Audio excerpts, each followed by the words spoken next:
Hey everyone, Brandon with McVey Outdoors again. I'm going to show you our suture kit. Comes in black, brown, and OD green. So,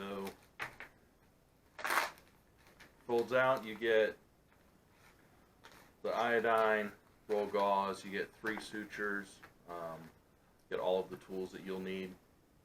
You get your mosquito forceps, your iris scissors, operating scissors, scalpel, tissue forceps, and you also get the Webster needle holder.